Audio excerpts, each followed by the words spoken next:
Bangladeshi American police অ্যাসোসিয়েশনের উদ্যোগে ইফতার মাহফিল অনুষ্ঠিত হয়েছে। অনুষ্ঠানের শুরুতে পুলিশ অফিসার শিব্বির আহমেদের নেতৃত্বে আমেরিকান পতাকাকে সম্মান জানানো হয়।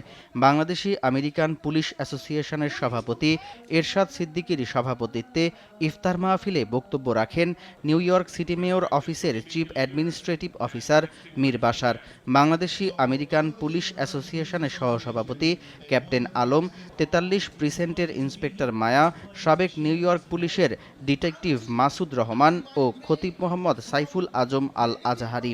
অনুষ্ঠানের শুরুতে পুলিশ কর্মকর্তা শিব্বির আহমেদের নেতৃত্বে আমেরিকান পতাকাকে সকলে সম্মান জানান।